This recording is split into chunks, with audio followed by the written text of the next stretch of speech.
So thank you for meeting with me to do this interview. So can you tell me a few things about what it was like growing up in Sicily?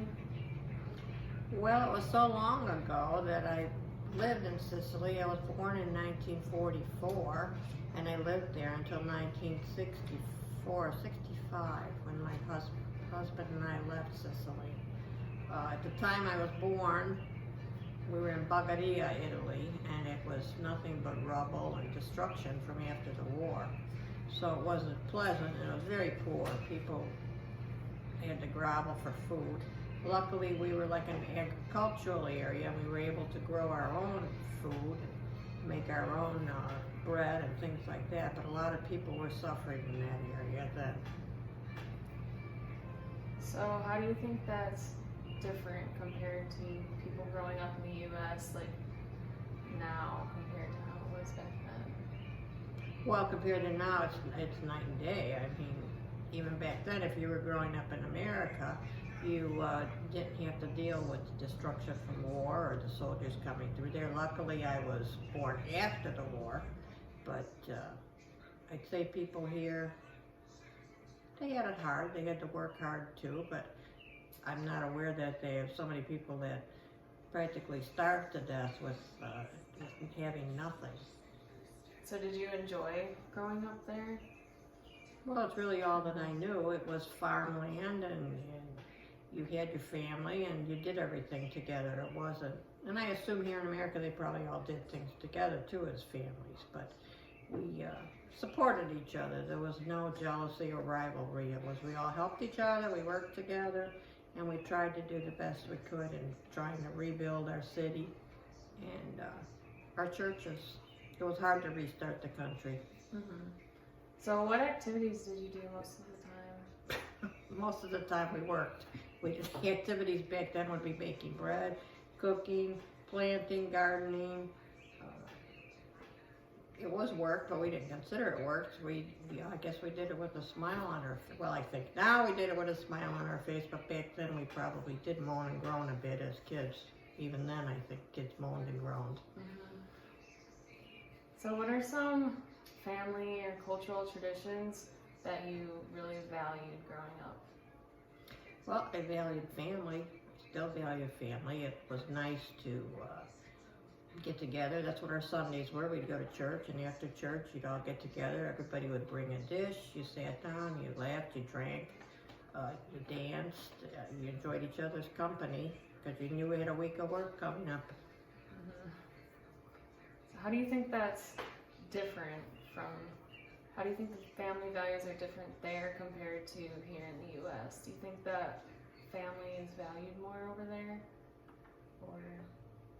Well, I think families, and it's a view from way back when I was a kid, families tended to help each other more. They tended to get along a little better. And even when they fought, it didn't seem to be such separations between families. If somebody was in trouble, the other person helped them. The values was taking care of your elderly parents, taking care of your brothers and sisters. Just like now, though, a lot of people, what do they call them? They're torn between taking care of their elderly parents and their children. So back there, we took care of our family, grandparents, great-grandparents. They all lived in the same house with us. There was no sending anybody off to the nursing home. Let's put it that way. Yeah. So you had more of a support system since you all grew up in the same house. Do you feel like I think so, yeah. You all had a support system, and you all had a system where your aunt, your uncle, your neighbor, if they caught you doing something, they reprimanded you. Now here, if they catch you doing something and somebody reprimands you, it's not taken lightly. People don't like their kids to be talked to by anybody else. And back then, if you were in the village, you were in the family, and everybody took care of each other. And everybody saw to it that people made it through. Okay. So I know you already said that day-to-day life was doing chores and cooking, but okay, yeah. So what things did you like to cook the most? Me? Yeah. I like making bread. I like baking more than cooking. Of course, you get spaghetti, but then again, everybody thinks people in Italy or Sicily that all they eat is pizza and spaghetti, but we eat plenty of variety in foods. We had many vegetables. We would have meat, lamb, veal. We cooked something called spadinis, which even here now in this country I make for my grandchildren. They all like that. We're just a pizza and spaghetti people. So did you like go to grocery stores a lot every day to like No. get the ingredients? No, there were no like grocery stores back there then.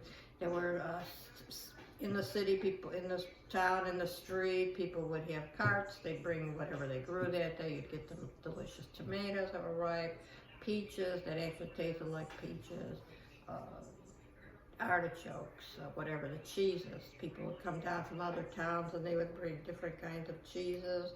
And, like I said, fruits, vegetables, oils, wines.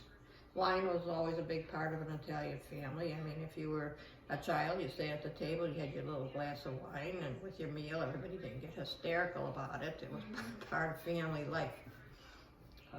But no grocery stores. There was nothing like that.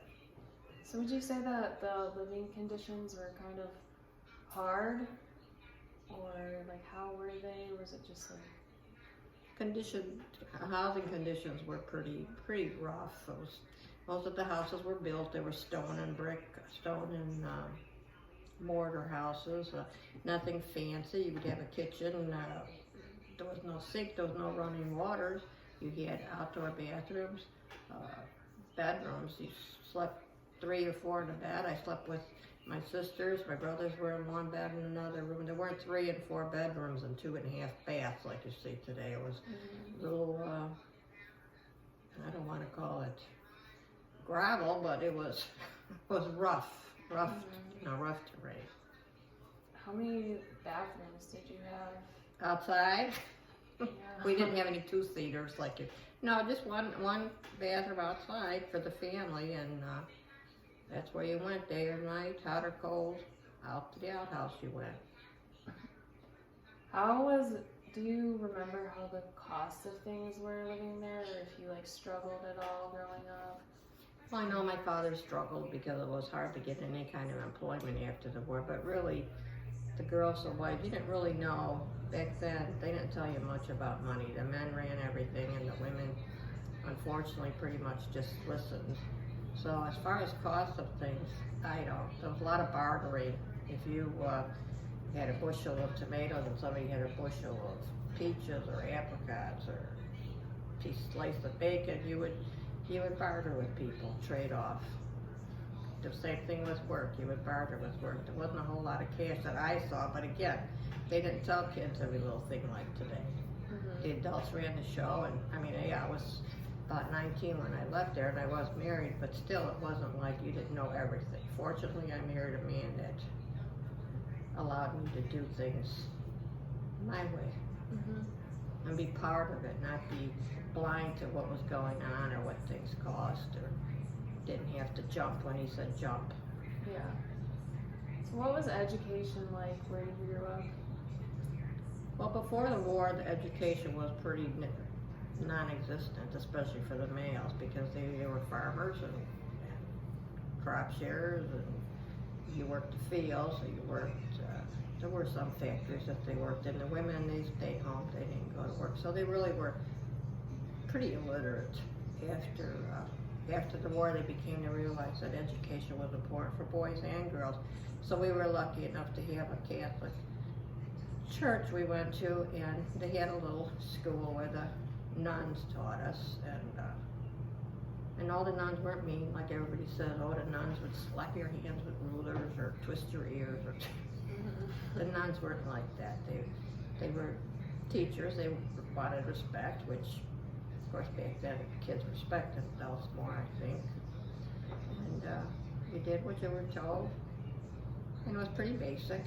Your reading, your writing, math.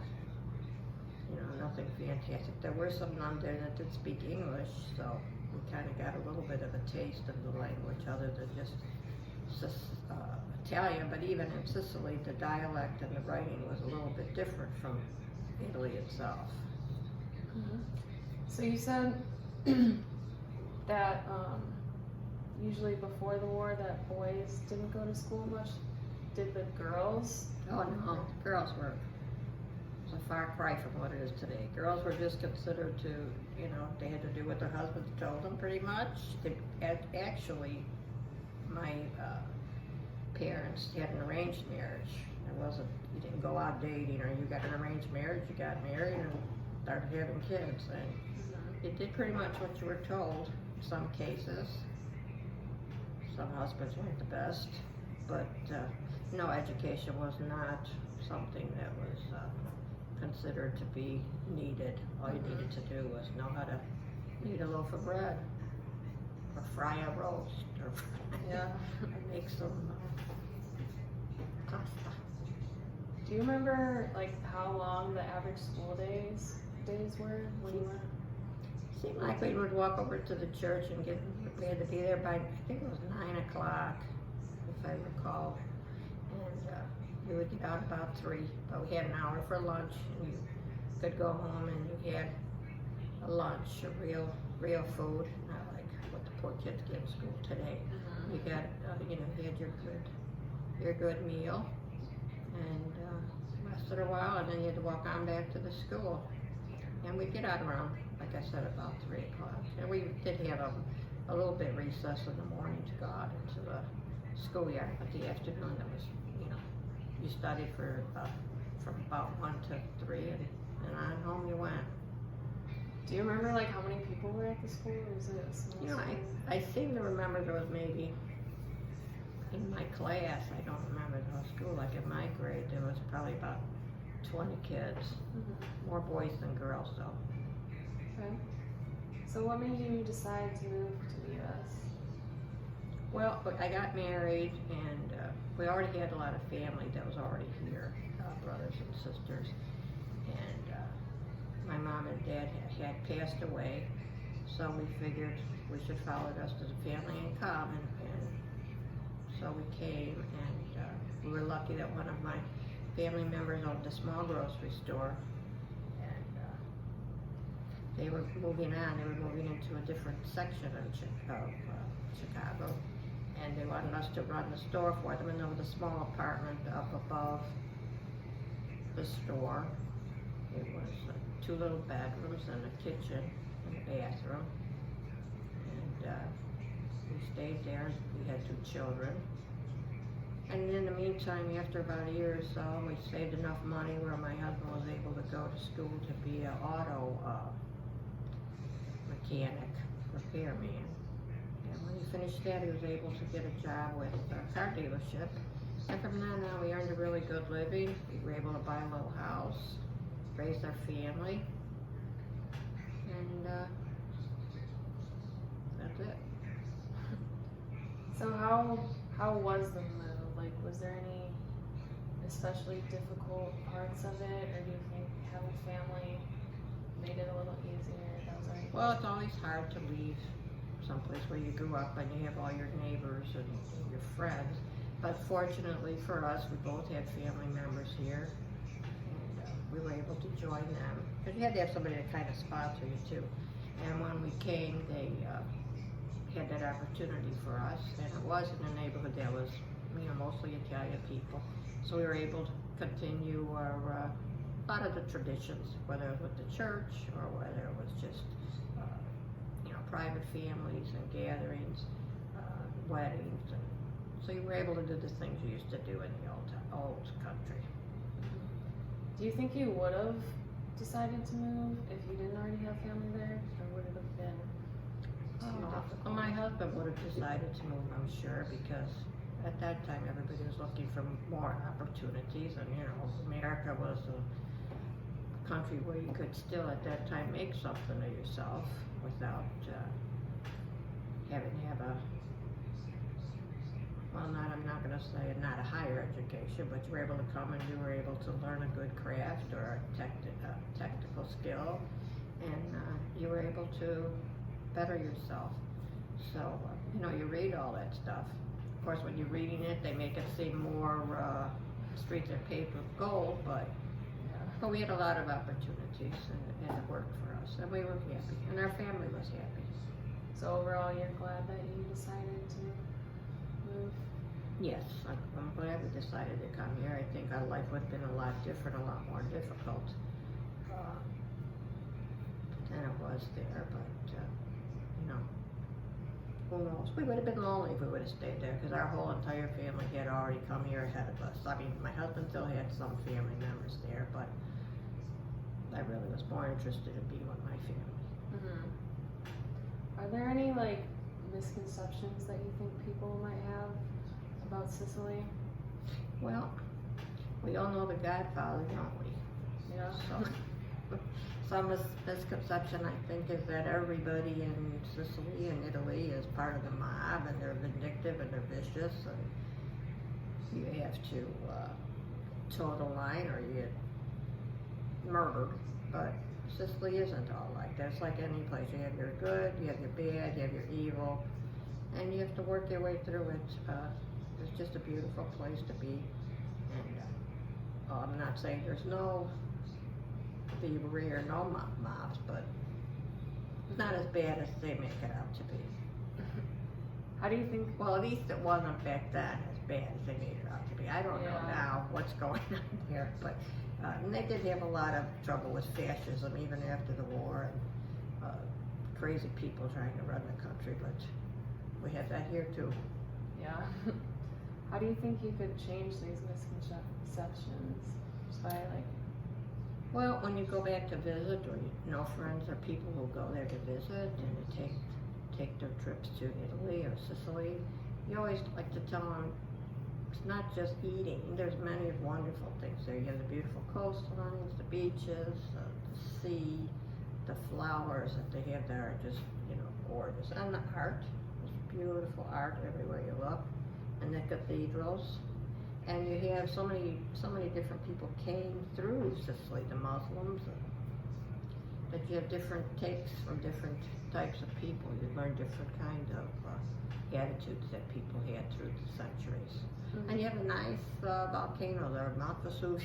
Is it Vesuvius or the Etna that's over there? Now I'm forgetting. But anyway, it's a beautiful, beautiful island. Okay. How do you think, if you didn't move, how do you think life would be like right now? Oh my.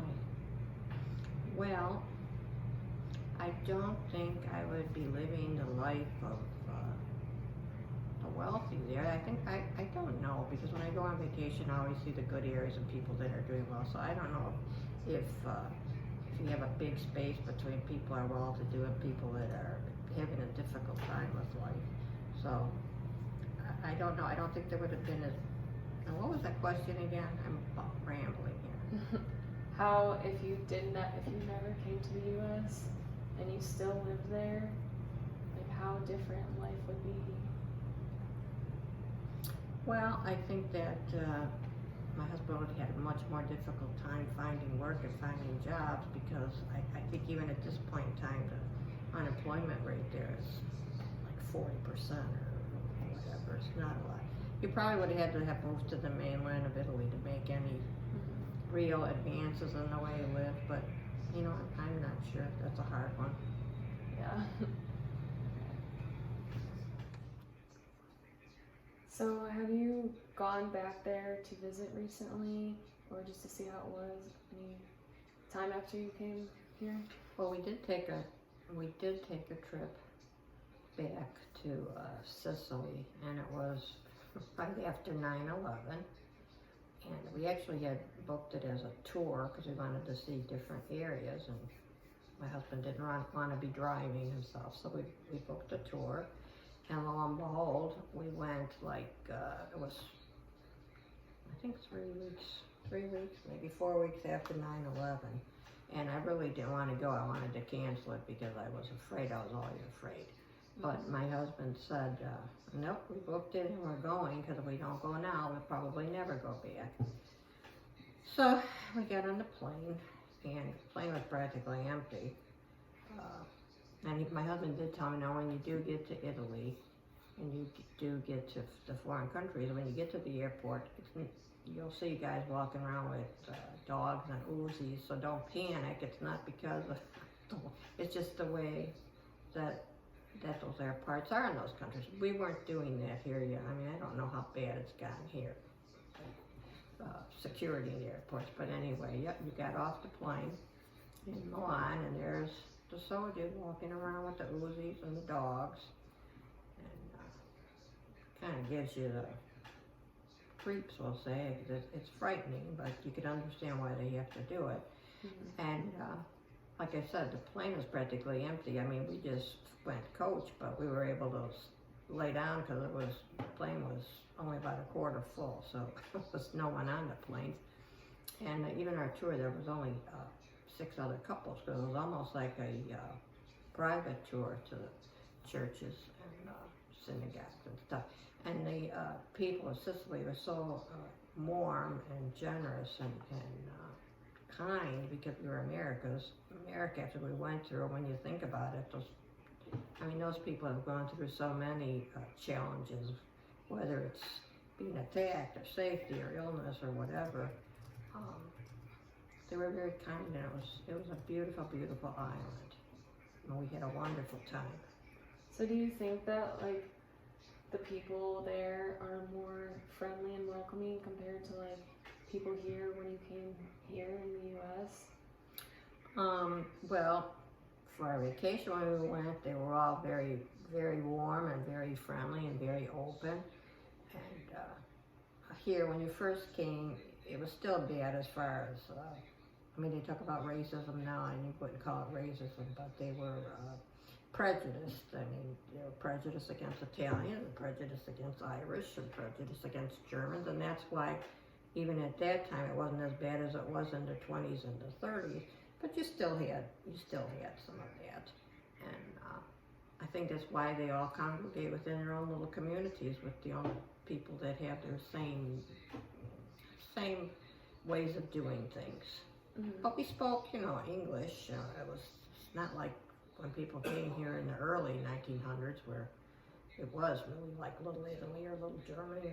They spoke and they read and they did everything in their own languages. We were more integrated into society. But you saw it. You'd get remarks just like people get now. And you just had to adjust to it and move on. Yeah.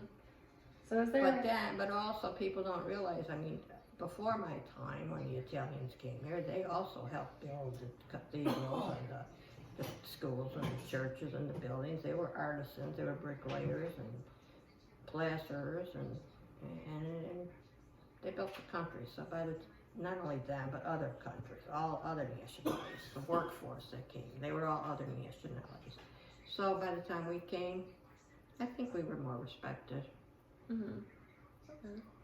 Do you think that probably made it a lot easier than if you came earlier? Oh, absolutely. Easier in the schools, easier for, when you're working with the public. Although it was a neighborhood grocery store, you're still working with different people, so you were more acclimated a little quicker. I think you got acclimated to the country a little bit quicker than the first generations that came. Yeah.